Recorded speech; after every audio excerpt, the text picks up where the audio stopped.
So good morning, everybody. How are you? So it's kind of, is it me or is it like kind of echoey? It's, yeah, a little bit of an echo? Okay, but that's all right because we are going to have a great time this morning. And, I was like, and there's some cool stuff in your bag that you will be able to make use of this morning as well. So, I want to talk to you. So first of all, just to give you a little bit of background about me so that you're not like, I've never heard of her, I have no idea why she's up on the stage. So I actually used to be a front-end developer. I wrote a book called The CSS Detective Guide that came out in 2010 and was talking a lot about CSS and CSS3 and graceful degradation of CSS and whatnot, but decided that I really loved creativity and the creative process and decided that I'd rather help people unblock their creativity rather than build websites or use CSS. That can be other people. Have you guys heard of Leah Veru? She's Greek, actually, and she is a front-end developer. And she does like such amazing things that I was like, man, forget about it. I'm going to do creativity. I'll let Leah do all the CSS stuff. So anyway, let's talk about this. So for social media things, I'm Denise Jacobs on Twitter and Instagram. And so if you want to use that, you know what the hashtag is for Voxxed Days here. And then the hashtag for the talk is #ByInnerCritic. And it's at the bottom of every slide just about, so you won't get lost that way. So I want to talk about what blocks us. What blocks us away from doing our best work and actually like doing the best that we can do? And so I'm going to ask you, what do you think that blocks us from our from doing our best work?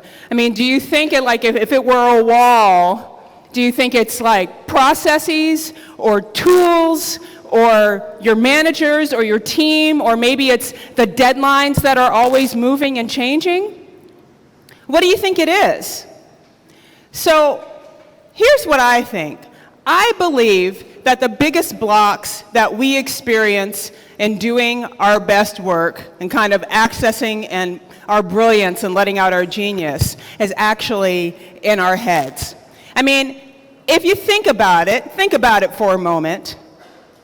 If you're constantly thinking things like, my work isn't very good, or I work with a lot of really talented developers and they're so much better than I am, or even if you have thoughts like, I'm not good enough, or I'm a loser, or I suck, right? If you have thoughts like that, those are going to get in the way of you doing the work that you want to do, right?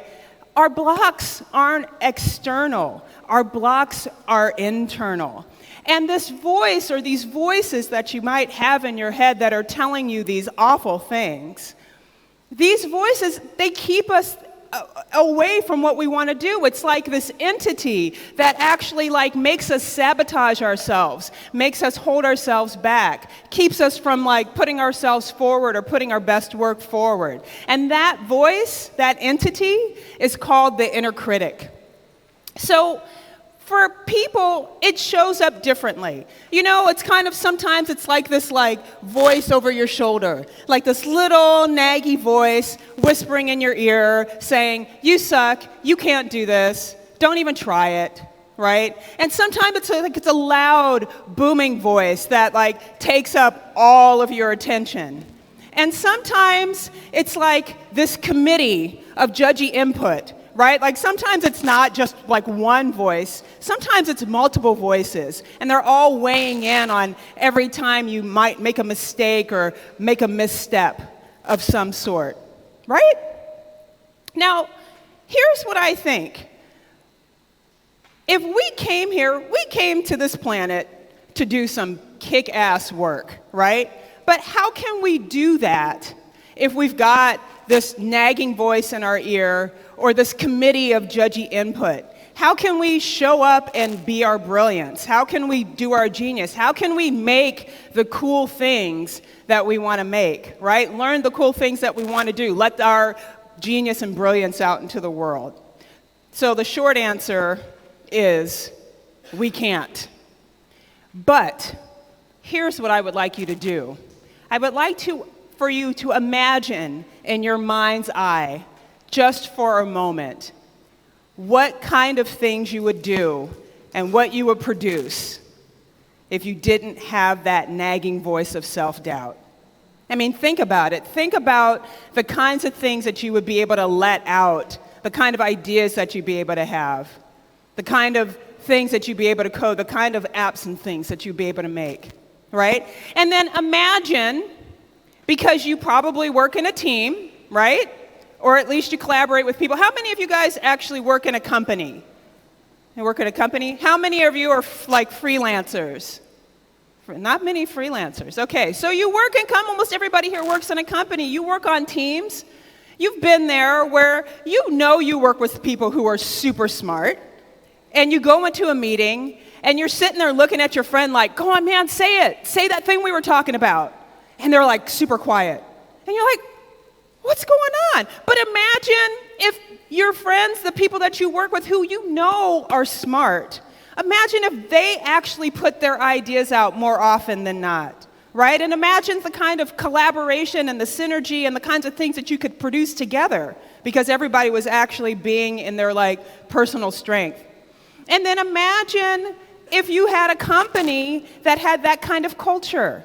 Like if people were so confident about what they did and were wanting to actually bring other people up with them, like the onboarding, the way you would bring new people into the team, the way you would bring new people into the company, the kind of collaboration and synergy you would have, and then the kinds of products and services that you would be able to produce from that place.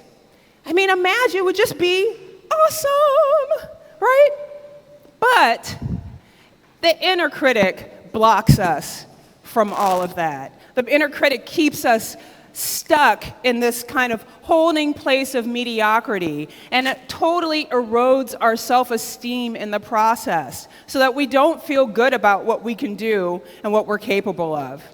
Well, today, this morning, I'm going to give you guys a little like booster shot of inspiration and motivation. We're going to go on a journey and we're going to discover some ways that we can actually start to dismantle that voice in your head. I'm going to give you some tools because, look, I used to be a developer. I know how great it is to have some tools that you can have at your disposal to pull out of your toolbox whenever you need them, right? So I'm going to give you some tools of how we can start to approach this and things that you can use so when your inner critic comes up, you've got a way to counteract it.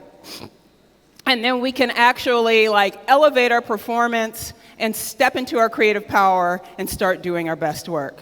So you guys ready? Are you ready? Yes, that's what I want to hear. I want to hear that you're ready. So this is what we're going to do. We're going to do some kind of brain hacking, and we're going to create a whole new mind frame.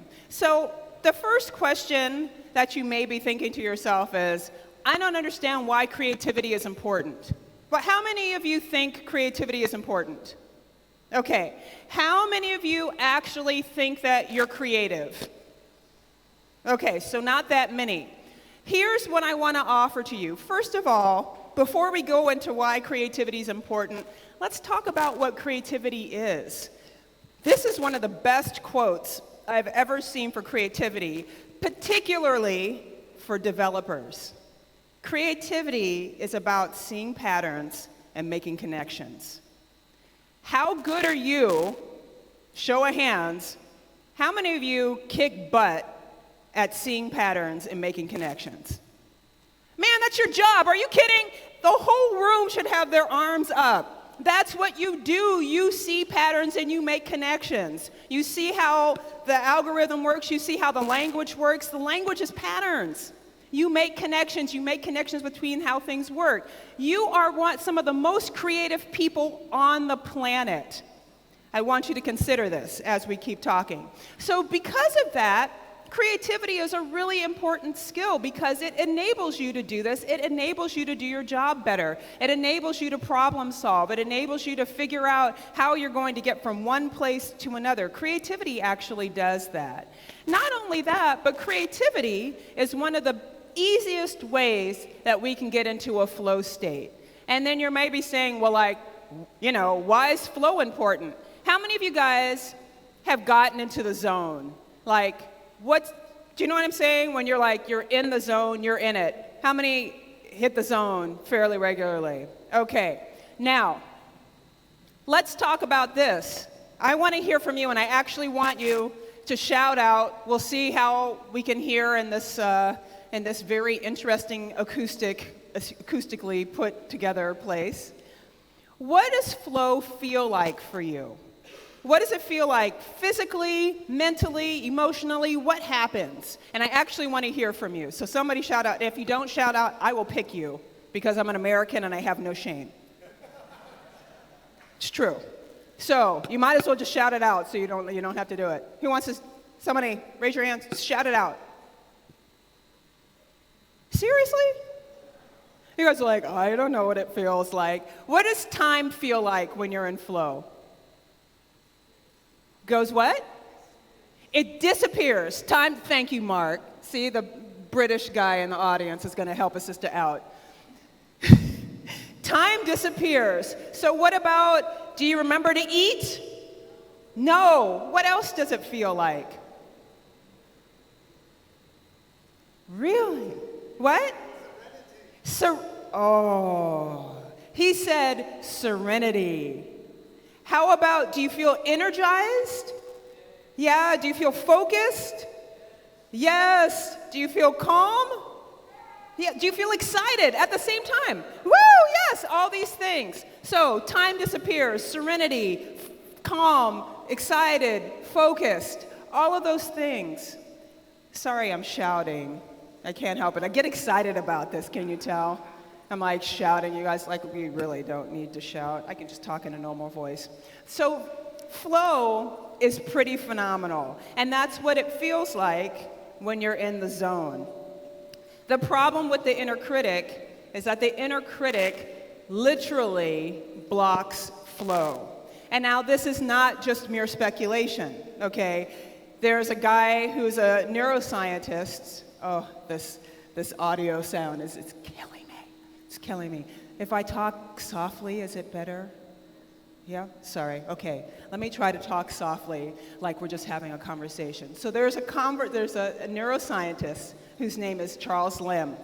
And he did a TED Talk that's called Your Brain on Improvisation.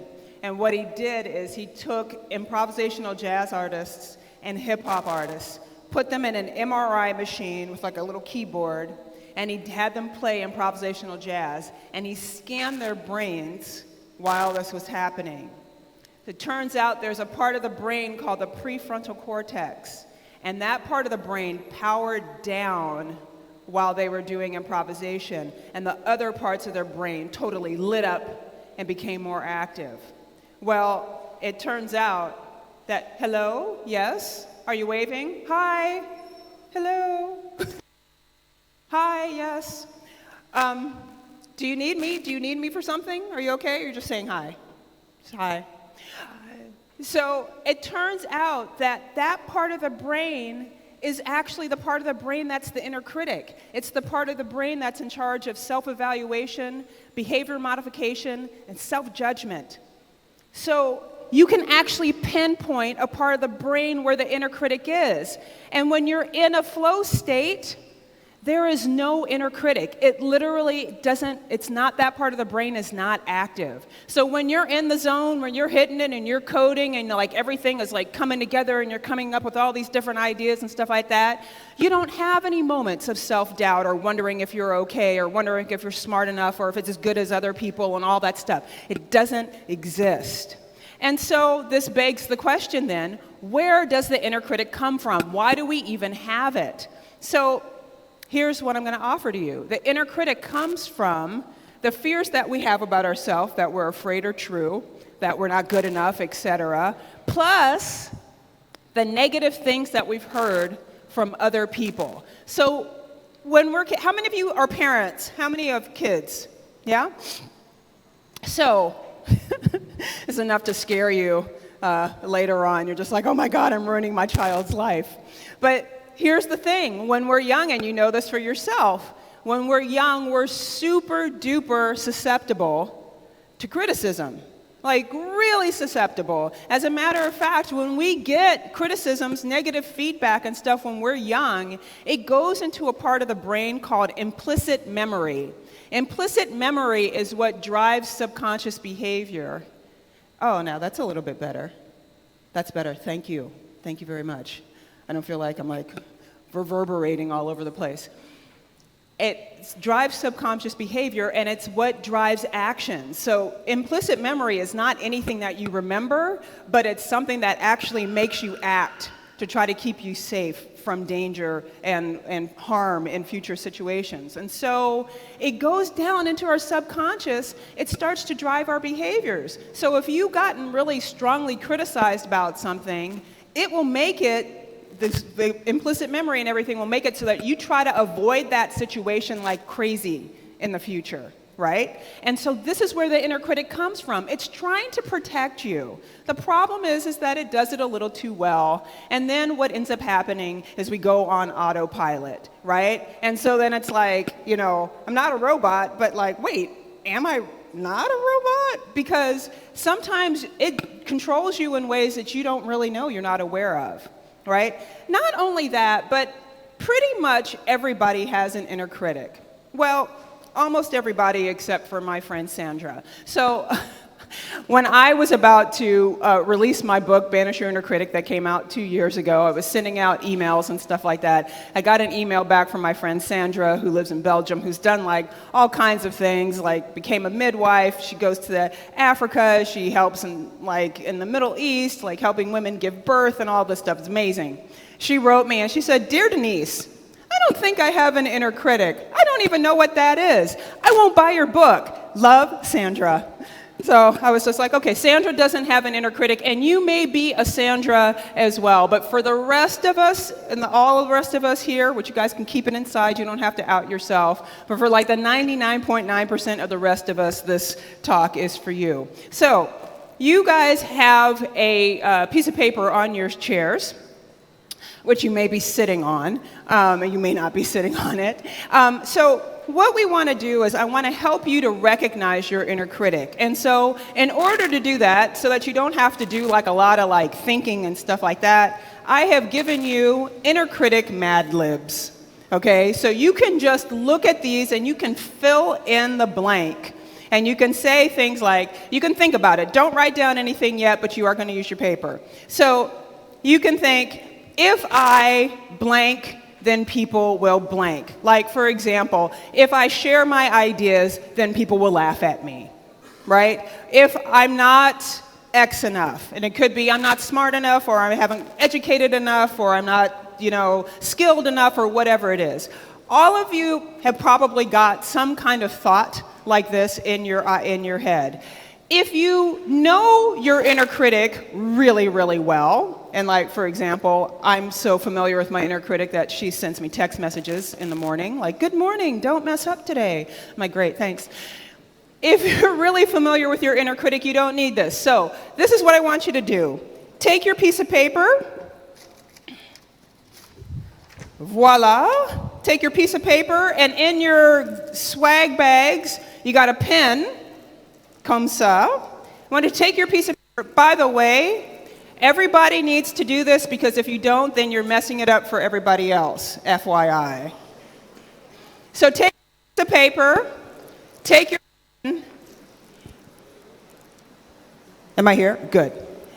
And I want you to write down your main fear around being creative or coming up with good ideas, right? Coming up with good ideas, being creative, creative problem solving.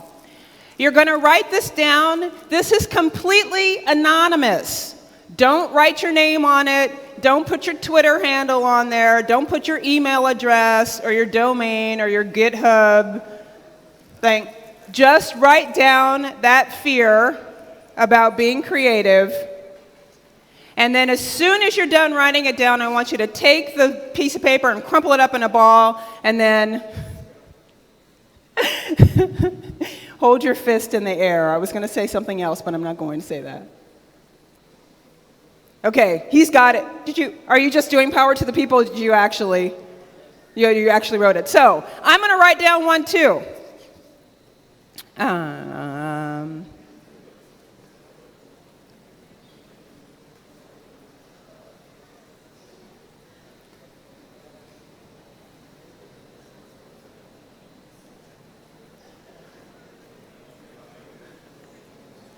all right.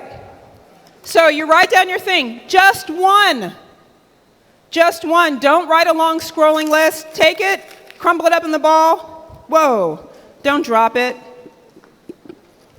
Hold it up. Okay, once everybody needs to do this. We are not moving forward until everybody's got something written on the piece of paper and hold the balls in the air. Hold your balls in the air, I said it, sorry. And do this. So I'm waiting for all of you to do this. We are not going anywhere until we do this. Because guess what, you guys? We get to have an indoor snowball fight once everybody's got it written down, and put your hands in the air. Put your hands in the air, y'all. I'm still waiting. Perfectionists, it doesn't have to be perfect. Just the first thing that comes to mind. Write it down on that white piece of paper so that it's the same as everybody else's. You guys still? Okay, even better. If you've got your hand in the air, you've got your fist in the air with the thing, stand up. And so they'll really call out everybody else. Stand up. Yes, that's what I'm talking about. We're still waiting for y'all sitting down. I can see you from here.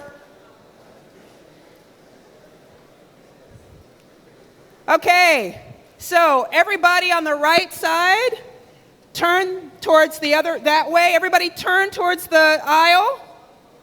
All of you turn towards the aisle on the count of 3. You're going to get this? On the count of 3, you're going to throw your ball across the room. Now you know why you're doing it. I said on the count of 3. Can you count? On the count of 3. Ready? 1, 2, 3.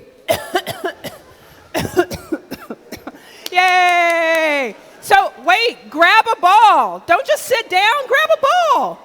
You think we're just going to throw this? She's got one. Yeah, girl, good. You can sit down. Thank you, there. Grab a ball and open it up. I actually need one. If you have a whole bunch of balls around you, there's really no way to make it sound good, is there? If you have a whole bunch, share them with other people. Yeah, share them around.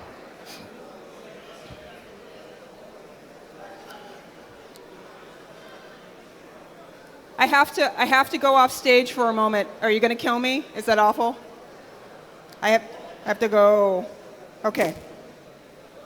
Woo! Breaking the fourth wall. Yes. Yes. What is it? Blank? Anybody got one that has one written on there? Oh, is it? You did origami. It's great. Do you have one written on there? It's blank?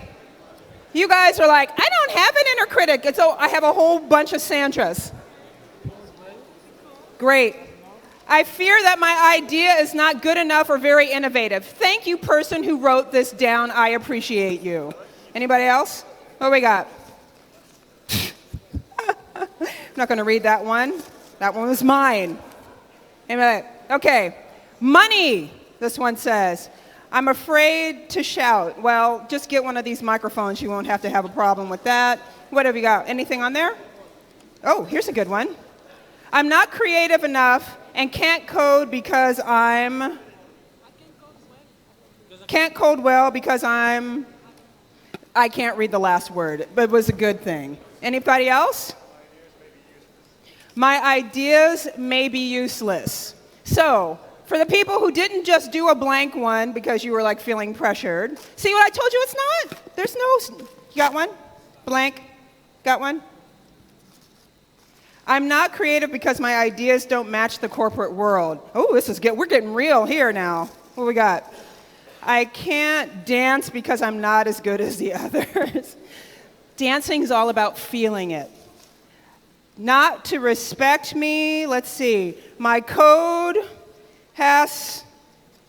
The people will have to... I can't read it. I want to read it, but I can't read it. If I mess up, then people will not... I'm not tall enough. I got enough height for you. I'm good. I'm 185 meters. I can't play basketball because I'm not tall. Well, That's not true. Being disabled. I'm not creative because my ideas are not unique. See? I might not be good. My idea might not be good enough. Okay, last one. No, it's not blank. It's got something. Then creative fears. I'll be ignored. Okay. If I share my idea, people will say that there's no time for new ideas because there are other priorities. Ooh, we're getting real. Last one. People will not understand my idea. So you guys see, this is real stuff. The inner critic is very, very real, and it's these kinds of things that keep us from going out and being the badasses that we are. So, here's the good news. That was bad news. Here's the good news. We have mental power tools that will actually help us to counteract the inner critic and dismantle a lot of these things. And there's 3 power tools. The first one's neuroplasticity, the second one's mindfulness, and the third one's self-compassion. So let's talk about neuroplasticity. So neuroplasticity, you guys familiar with neuroplasticity? Yeah, no? So neuroplasticity is basically the brain's capacity to change in the face of new stimulus. In other words, it's learning, right? We do this all the time. We exercise neuroplasticity all the time.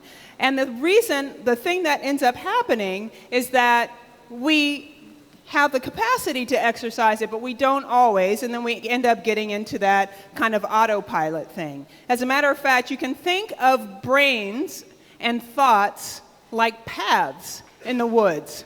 So when you're thinking a habitual thought, and inner critical thoughts are habitual thoughts, you're going down a certain path in the woods all the time, right? And then what I'm testing it out for you, and we're getting all the kinks worked out and everything. So what happens when you go down a path in the woods or a path all the time? What happens? It gets really worn and it gets like really deeply grooved, right? But what if one day you decided, I'm not going to go down this path. I'm going to go down this new one. It's just like a field. It's just open field and nothing. And then you start going down this path and you stop going down this one. What happens? What happens to this one? Tell me, Stephen, you can tell me. You get a new path, right? And then what happens to the other one? It grows over. And the same thing happens in our brains, you guys, is that when we're thinking habitual thoughts, it's a well-worn path in our brain. There's a thing called Hebb's Law, which says that neurons that fire together wire together. Well, the stronger the neural connection, the faster it goes, right? And that's what happens when you're learning something and you're learning something new. You don't have the connections. They're still being built. But as soon as you know something, choom, choom, choom, it happens all the time. So when you're going down these paths, it's a habitual path. Your brain's just like going down the swing. But if you do another one, you start to build these new connections. After a while, these old connections actually start to fade away with disuse. And the thing that we can control these connections with is attention and focus. As a matter of fact, attention and focus is so central to neuroplasticity that it has been called the gateway of neuroplasticity. And so this is what I want you guys to do in a moment. Once you have attention and focus and you know that you can actually control that, because we can control that all the time, then we also can use with it mindfulness. So mindfulness sounds very new agey and all this stuff, and like you're going to sit on a hill and meditate for a long time. But really, it's about understanding and knowing that you can look at your thoughts. You can actually stand outside of yourself and you can actually look at your thoughts impartially to some degree. So this is a really cool thing. If we combine attention and focus and mindfulness, we have a really, really super powerful tool. So this is what I want you to do. Are you guys ready? I have one person in the front who's ready, and I appreciate that. So this is what I want you to do. I want you to hold your hands up in front of your face like this, and I want you to put all of your focus on one hand, okay? Put all your focus, look at the shape of your hands, look at the color of your skin, the lines on your palm, and then I want you to imagine and envision that this hand is holding all the negative thoughts, all these things about my idea is not unique enough, people aren't going to like what I do, I can't get there's no priority for it, etc. Think about all your hand holding all of those things. And now I want you to slowly shift your attention from that one hand to the other hand. And then this other hand, look at all the details of that hand, and then imagine that this hand is holding much more supportive thoughts, like my ideas are good ideas, I can get the support that I want, I'm a great coder, etc. Now, is your first hand still there? Still there? Do you care about that hand now that you're so focused on the second one? Nah. Okay, you can drop your hands. So this is actually a really great tool. If you find yourself getting wrapped up in thoughts that are really, really like negative and unsupportive, then you can actually put your hands up and you can make yourself see how you can actually shift from one thought to another one. The last power tool that we have is self-compassion. Now, self-compassion, a lot of times another thing that people are just like, oh my God, another soft skill, blah, blah, blah, blah, blah. But self-compassion is actually really powerful. So it's correlated with achieving mastery in your field and optimal performance, A. B, it actually helps you have higher standards for yourself. It actually helps you work harder through increased motivation, and it actually gives you more grit. And then finally, when you exercise self-compassion, you actually activate the caregiving system in your body, and you actually produce oxytocin, which has also been known as like the cuddle hormone or the hugging hormone, right? Really, really important stuff. So you may be saying then, great, I think self-compassion is kind of something I might want to delve into, but I have no idea how. So I'm going to give you a self-compassion template, something that you can use, that you can pull upon, and you can understand how you can be compassionate to yourself. So imagine you have a really good friend, and your really good friend comes to you and says, look, I am having a really hard time. Like, I wrote this code, I don't think it's very good, I'm really worried that, they're not going to like it, something's going to happen, there's lots of bugs in it, etc. I just don't feel like I'm good enough. Imagine what you would say to that friend. Imagine how you would be kind to that friend. What kind of things would you say?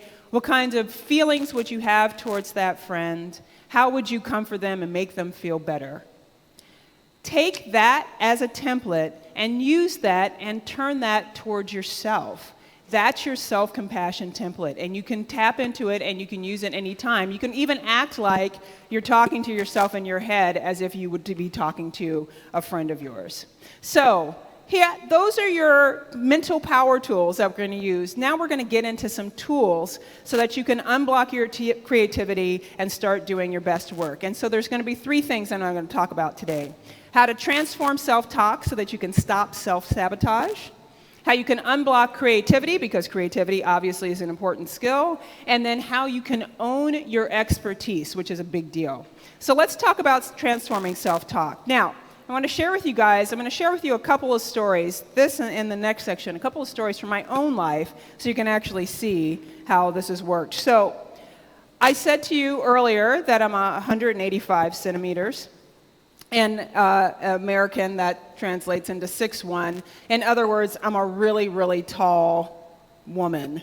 And I bet you can find me in the picture because I'm the one in the back, taller than everybody else. This is me at the age of 14 in middle school. And so I played basketball, surprise, surprise.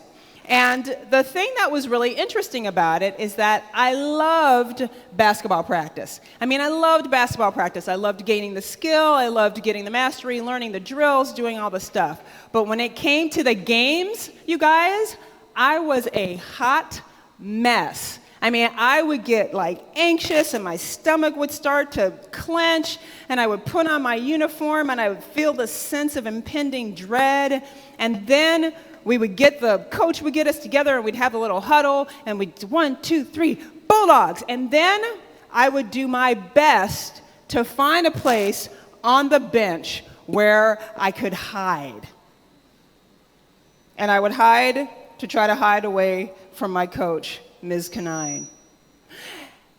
But she always invariably found me. By the way, this is me on the bench with my legs crossed, looking like I just want somebody to pass me a hot dog and a soda because I'm going to watch the game, right? Like, there's nothing about this position that says, put me in the game, coach, right? So the Miss Canine would actually call me. She'd lean down and she'd be like, Denise.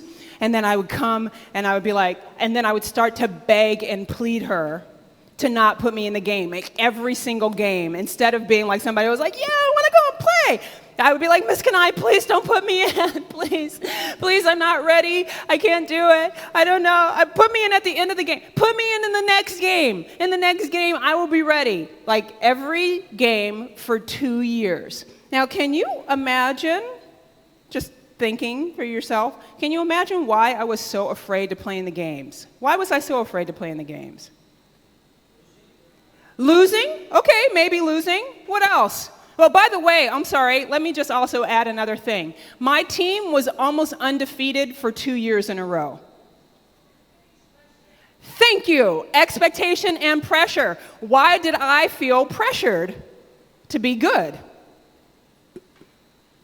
Because I'm a tall black girl, right? You see me, people think like I must be related to LeBron James, right? I'm going to get on the court, I'm going to dominate and do all this amazing thing and dunk at the age of 14. I was not that player. So, sorry, I'm shouting again. I got excited.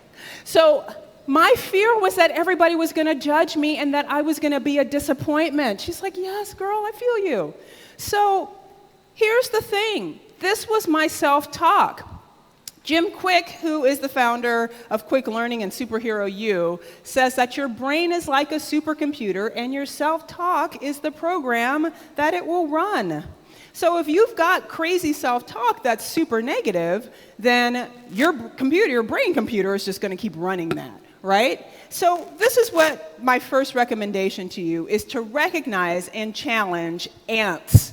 Now, ants are not little insects. That's not what I'm referring to. I'm referring to automatic negative thoughts, right? They're the first thing that pops up, and then automatic negative thoughts is what actually starts to create negative emotions. And so here's what I offer to you. Are you ready? Your thoughts, just because you're thinking them, aren't true. Just because you're thinking something doesn't mean it's true. If you're thinking something negative about yourself, there's nothing that says that that's ipso facto true. It just means that you're thinking that.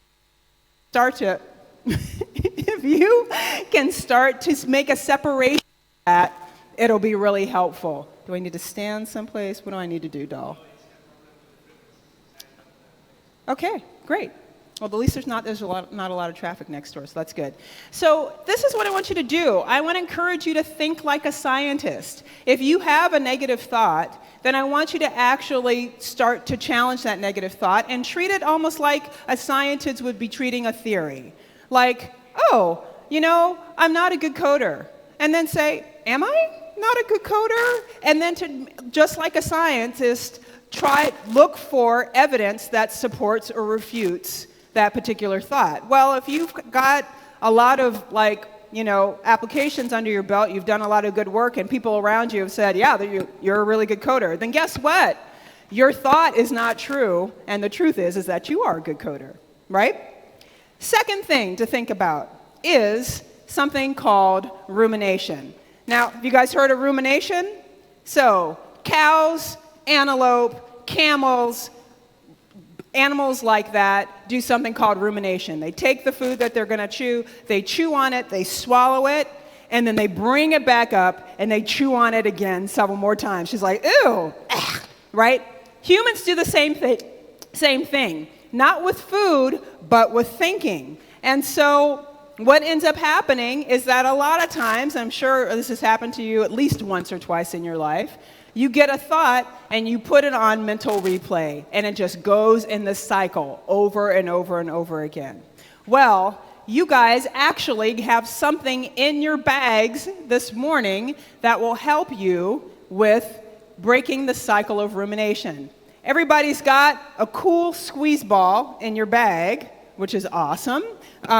I brought a little brain one, which I'm just going to throw out into the audience and somebody's going to get. So take your little white one, or if you get lucky enough to get this one, then you get it. I might even try to throw it really, really hard. And take it and you put it in your non-dominant hand. So if you're right-handed, put it in your left hand. If you're left-handed, put it in your right hand.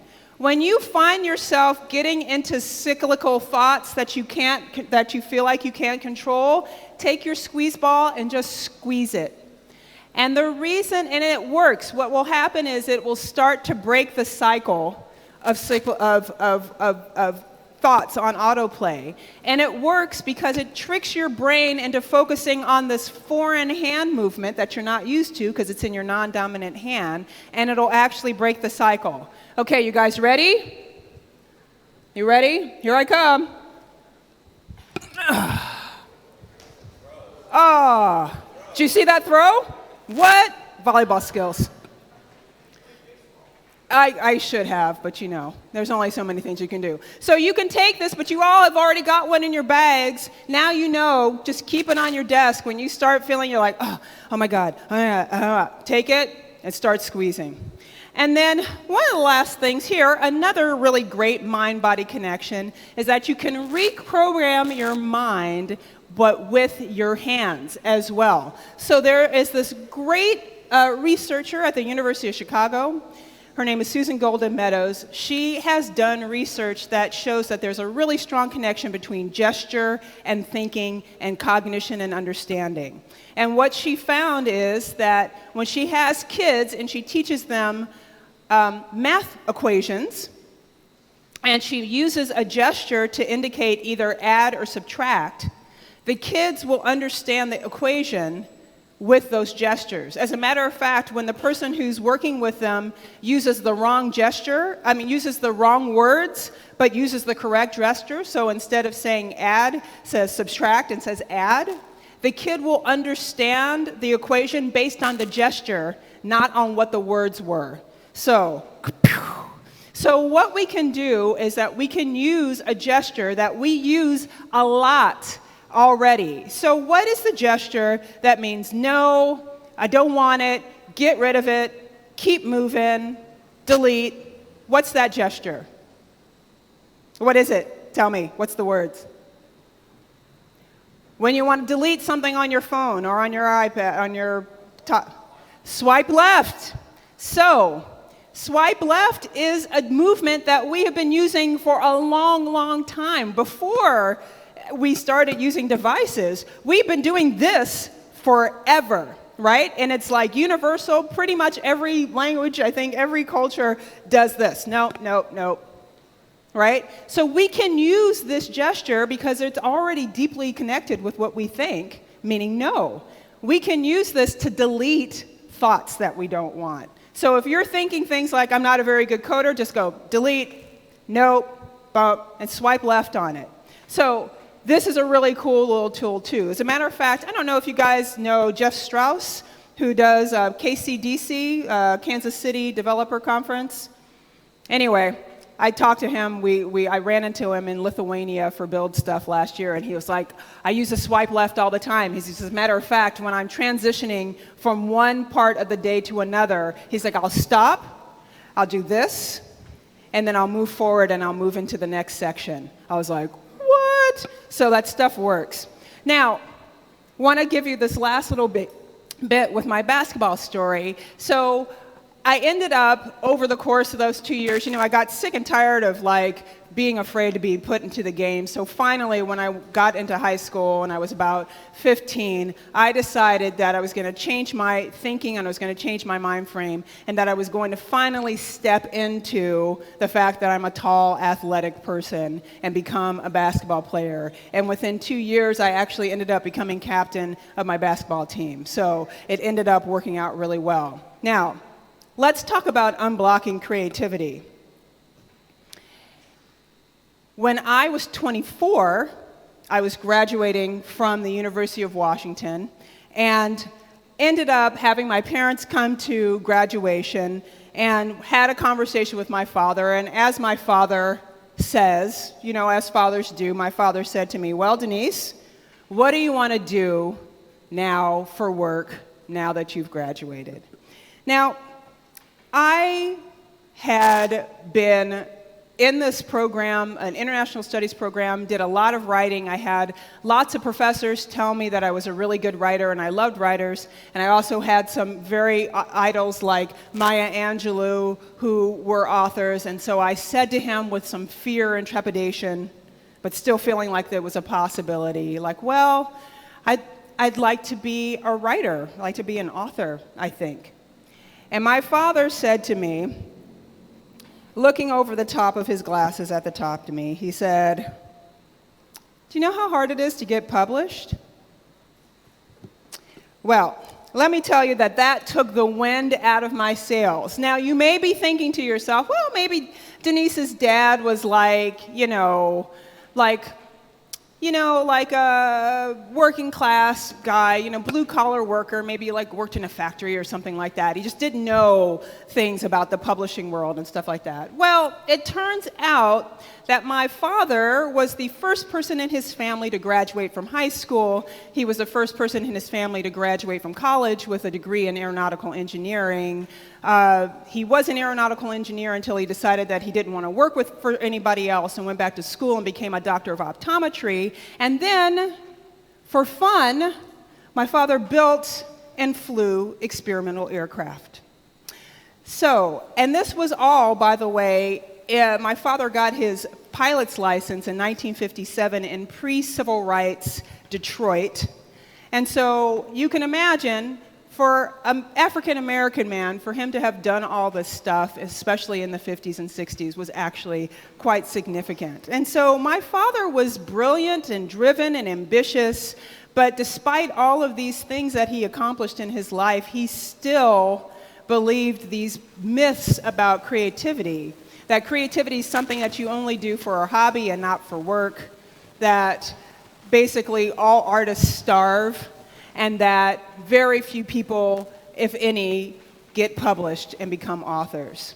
And so my thinking is that being published is like so hard that I should just really forget about being a writer or an author. It's not going to happen. What I was going through was that I was feeling like I wasn't sure if I had what it takes. Now, how many of you guys watch superhero movies? Right? Okay. How many of you guys were like stoked? How many of you guys have seen Avengers Endgame? Okay. Yeah, and we could have a talk about it because, there were issues. But, so I prepped for Avengers Endgame for a month watching all 22 of the Marvel Comic Universe movies. So, I got my superhero movie game is strong. And one of the things that I've noticed about superheroes and superhero movies is that almost every single one of them at the beginning, first of all, doesn't believe that they have superpowers, or kind of can't believe it, has not embraced it. And then a lot of them think, why me? And then a lot of them think, do I have what it takes? Now, what ends up happening, like them, we have to go through this kind of journey to discover our superpowers, basically our creativity superpowers, right? And what ends up happening a lot of times is that we engineer smallness to try to protect ourselves from criticism, right? So instead of going and putting myself out there as a writer or an author, I just kind of kept myself safe and doing all these little safe things instead of being like, you know what, I want to write for a list apart. I want to write for Site Point. I want to put a a course on Pluralsight, right? I just kind of kept holding myself back into these little things.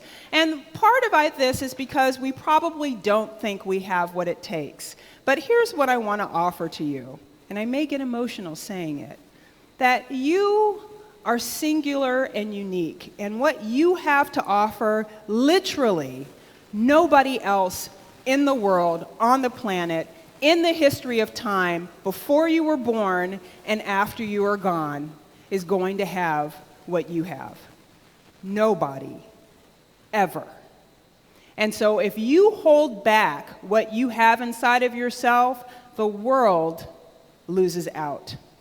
And so I want you to get in touch with what your uniqueness advantage is. What is the thing that is unique about you that's part of your experience, part of your own filter and your way of looking at the world that nobody else has? And you probably don't have to look that hard because, frankly, nobody's had the experiences. Nobody has had the same experiences that you have. Nobody. So think about how being unique actually works to your advantage. And I want you to think about all the ways that being unique helps you, not hurts you, and how being exactly who you are makes things easier for you as opposed to harder for you, and then what you can do with that and how you can let that out into the world. We'll talk about that in a little bit too.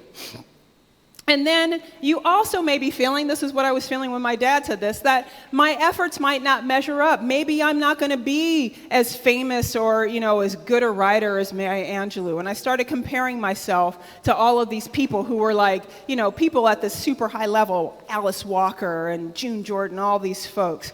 Well, here's another thing that I want you to think. If you start comparing yourself to other people saying, well, I'm not John Papa. I don't have like a 75,000 courses on Pluralsight and like speak at all these conferences. How can I measure up? How can I compare? You cannot compare your insides to somebody else's outsides. What you're seeing from other people on Facebook, on Twitter, on all of the things is their highlight reels. You are not seeing what goes on behind the scenes. You're not seeing how they've had to struggle. You're not seeing what's going on in their heads, how they don't think they're good enough. You're not seeing any of that. You're just seeing, I'm on a camel ride in Morocco. It's amazing. But you're not seeing anything else. So don't compare your insides to somebody else's sides. And as a matter of fact, instead of putting this person up on a pedestal and making them your role model, take this person and make them your opportunity model. Make this person somebody who shows you what is possible and the potential steps to get there, instead of making it so that what they've done is so unreachable and so unattainable that you shouldn't even try. And then finally, I want you to think about, in terms of unblocking your creativity, that there is something called ideacide, right? When we are keeping our thinking small and all of this stuff, we commit something that's called ideacide. We kill our ideas, like all those people who said, my ideas aren't good enough, unique enough, and whatnot. We kill our ideas before they have a chance to see the light of day. And so what I want to encourage you to do is to kill the culture of ideacide, because imagine the people that you're working with are probably doing this as well. So here's my recommendation. Challenge yourself to come up with as many ideas as possible. Come up with 10 ideas a day. Get a little notebook, like field notes or whatever, and walk around and think about all the things that you can write down. Now, you're probably like, what am I going to do for 10 ideas a day? Well, one of the things that you can do is you can start to create bug lists. Things that bug you. Things that are annoyances, things that you're just like, oh man, if I did this, I would do it this way. But write it down on your list, right? Come up with things that bug you. Follow a theme. You can do it, you could say, like, if I were Elon Musk, what kind of ideas would I have? If I were Marie Curie, what kind of ideas would I have? Or you could come up with really bad ideas. Like, you can come up with the worst ideas possible, right? You could do a lot of different things, but the point is to come up with ideas. And also, the point is not to come up with good ideas. The point is to come up with ideas at all. But I guarantee you, if you start to do this and you start writing down a lot of ideas, yeah, a lot of them are going to be awful, but there could be some shining gems in there. And then if you're like, my ideas aren't creative enough or unique enough, man, once you have a notebook full of this, you will stop thinking that, for sure. Now, moral of the story is that all of this stuff works, and when you start to actually change your thinking about stuff, different things happen. It turns out that my very first book deal literally fell into my lap.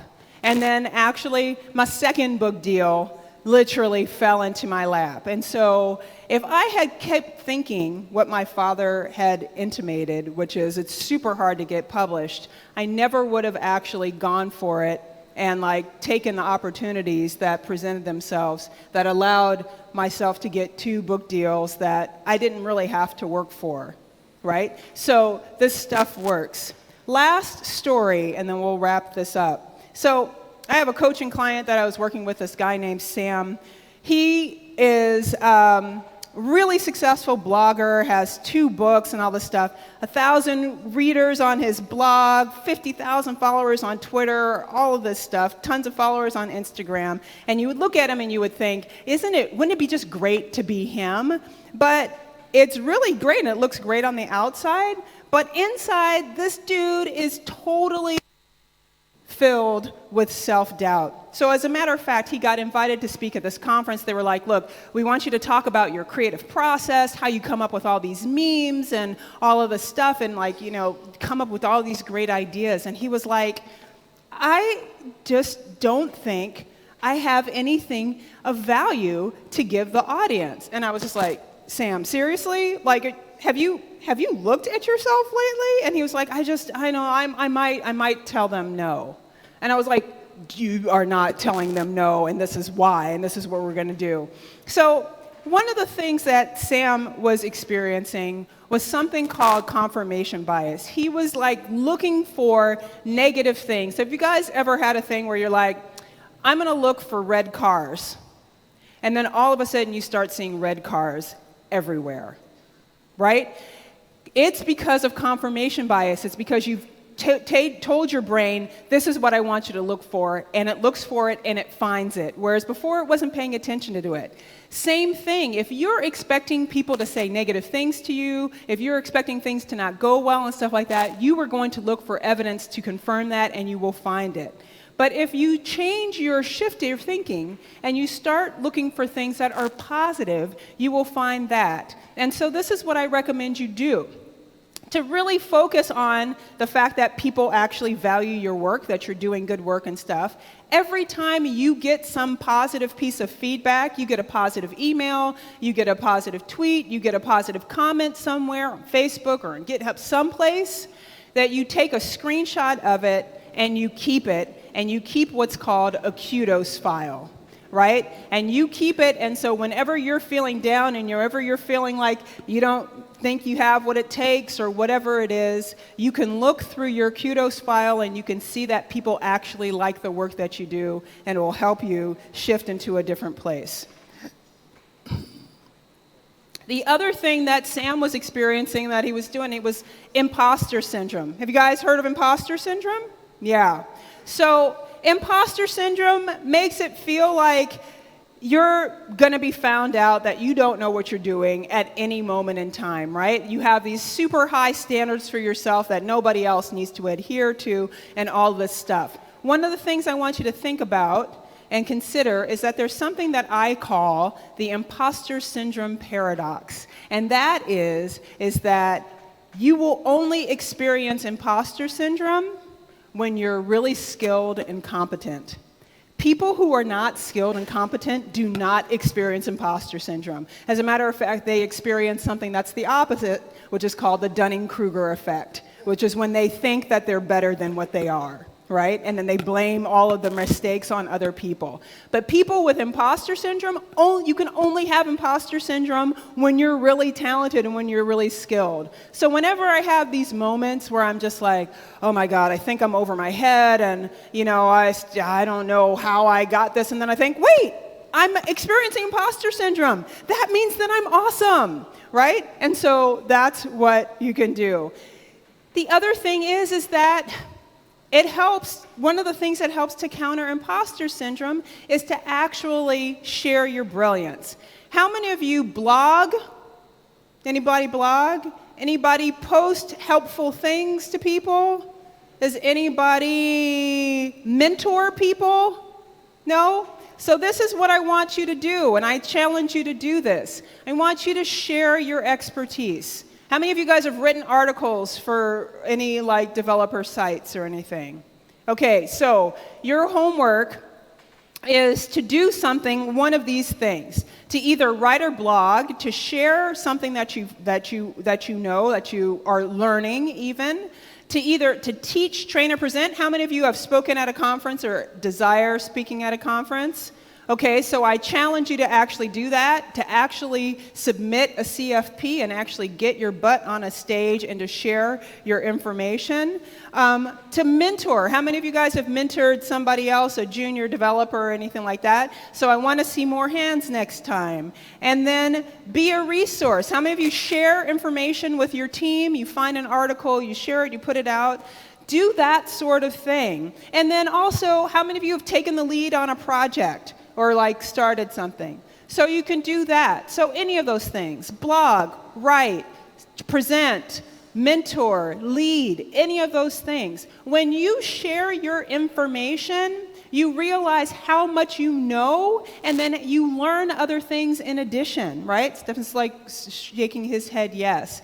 Not only that, but if you're thinking, well, I can't do that because I don't know enough, guess what? There is a person who knows less than you. You don't know who that person is, but they are there and they can help. You can help them. So do that. Last bit, amp up your motivation.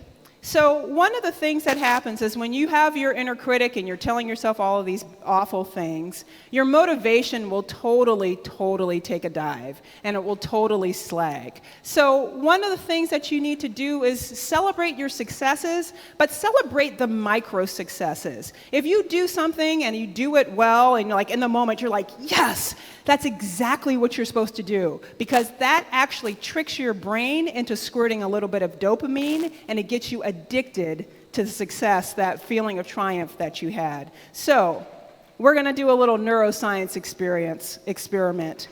On 3, I want you guys to just put your hands in the air. Actually, let me go back to this slide for a moment. This position that this woman in, this is Jane McGonigal, by the way, this position that she's in is known as Fiero.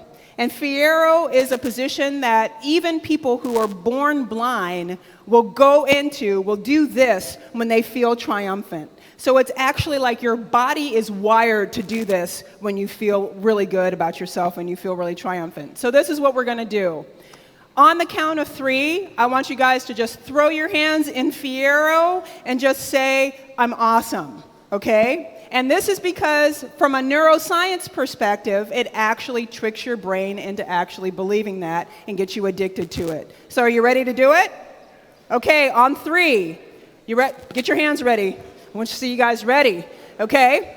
On 3, 1, 2, 3, I'm awesome!